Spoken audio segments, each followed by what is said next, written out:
au mois de décembre dernier, j'ai lu un article sur la specularity. C'est-à-dire qu'on disait que tout le monde fonctionne par la parole.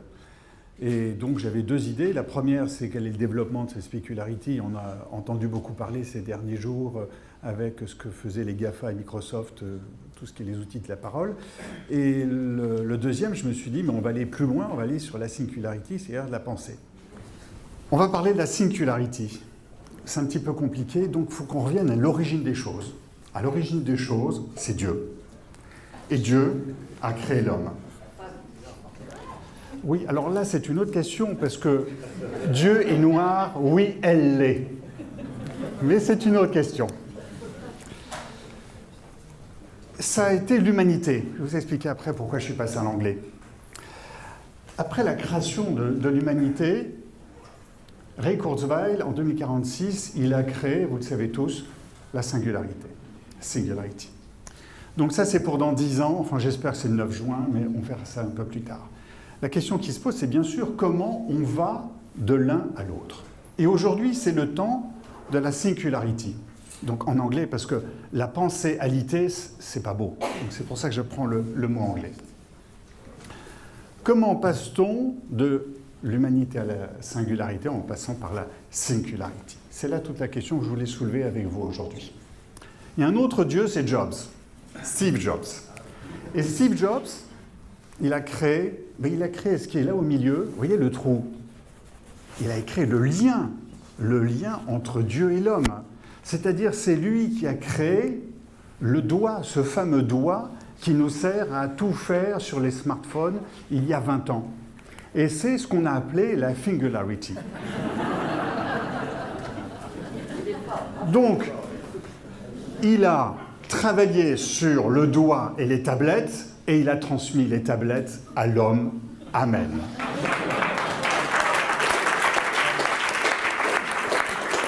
Bon. Et après, ça a été quoi? Ça a été la specularity, la parolalité. Ça ne marche pas, la specularity.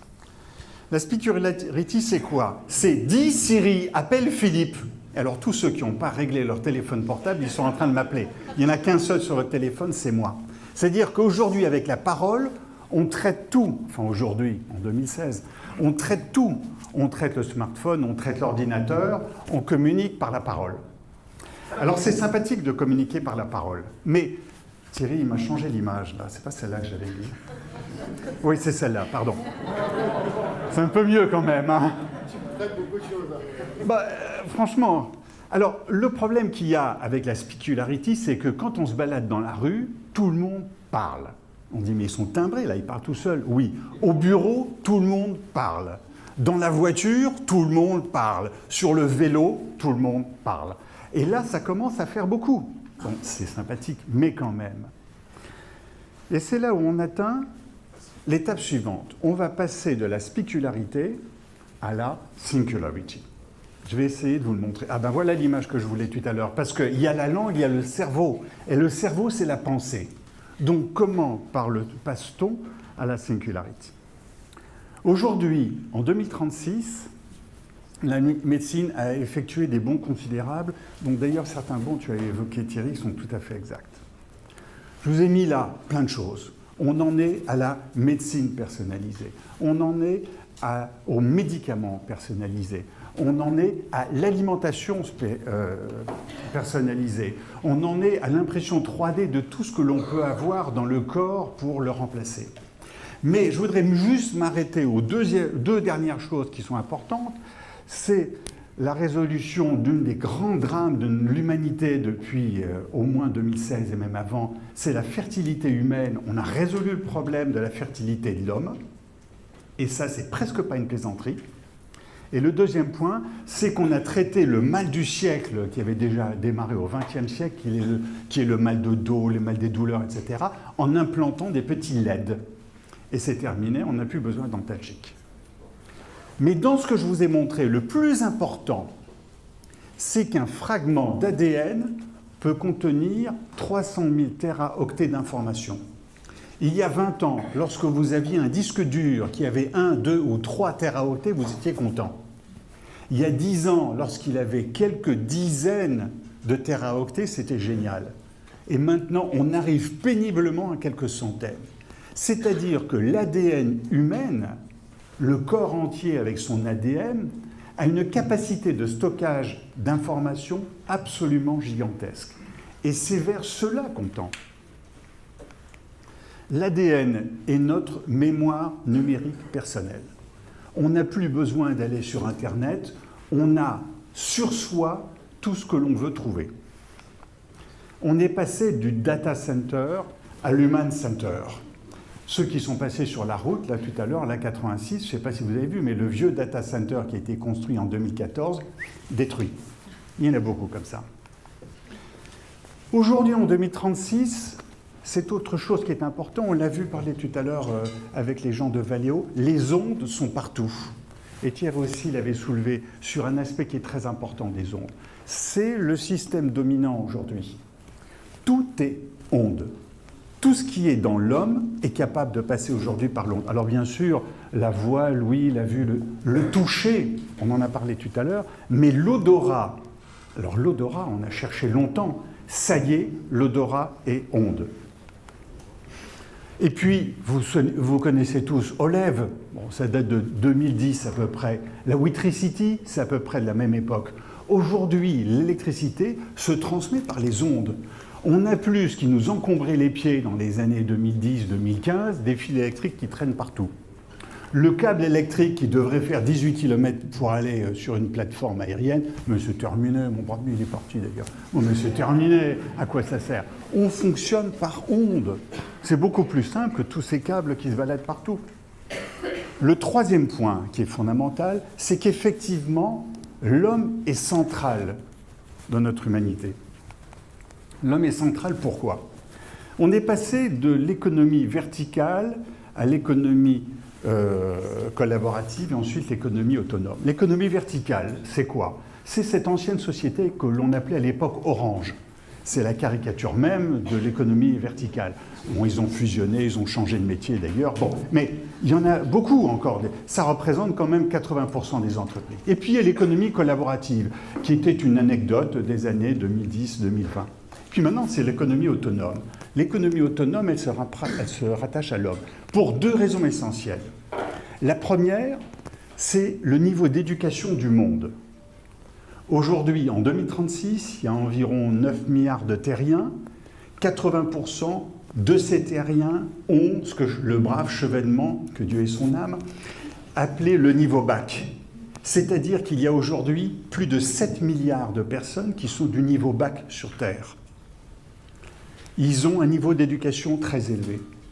Le deuxième chose très importante, c'est que la mondialisation telle qu'on l'a connue au début de ce siècle s'est terminée et on est plutôt vers une relocalisation allant jusqu'à l'individu. Et c'est là où on trouve l'autonomie de l'individu grâce à toute la force qu'il a en lui.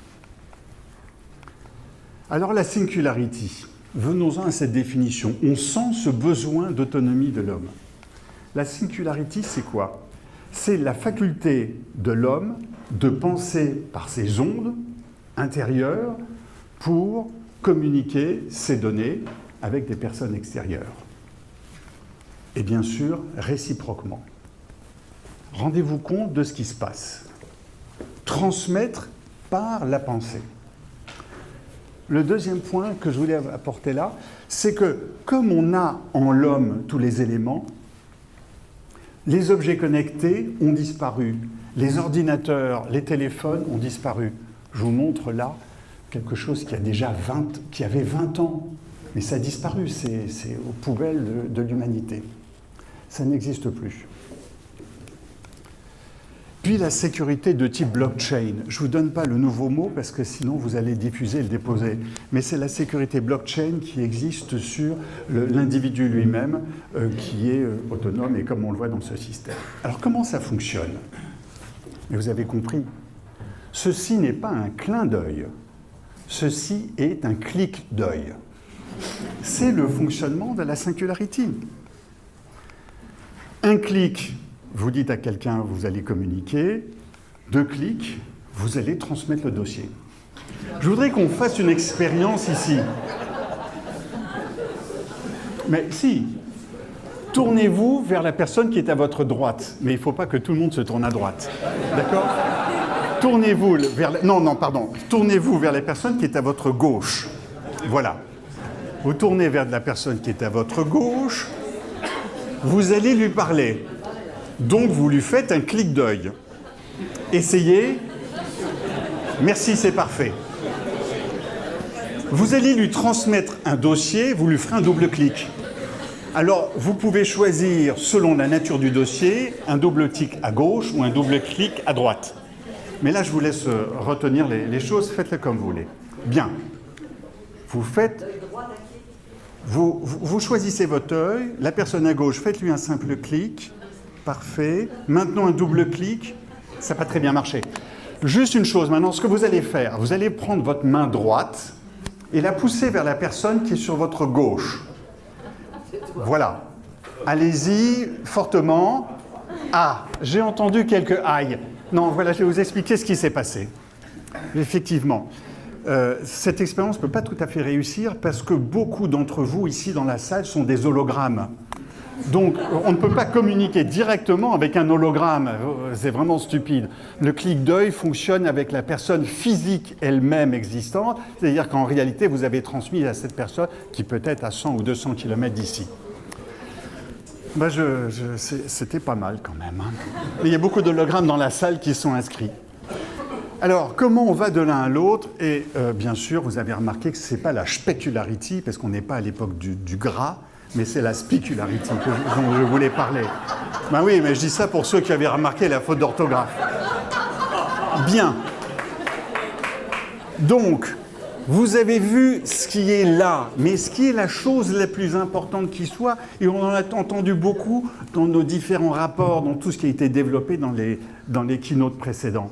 En fait, tout cela est du registre de l'homme, que ce soit la création de l'homme, le doigt, la bouche et l'œil. Alors bien sûr, oui, bien sûr, on va du doigt à l'œil.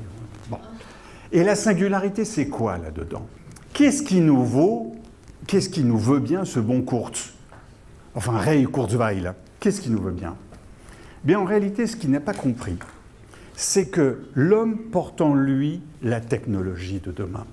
Et c'est ça qui est important. Nous n'allons pas vers un monde de robots, nous sommes dans l'époque de l'homme. Et c'est lui qui porte sa richesse. Et c'est pour ça que nous ne sommes pas dans le chemin de humanity à singularity, mais nous sommes dans la singularité de l'homme. Je vous remercie.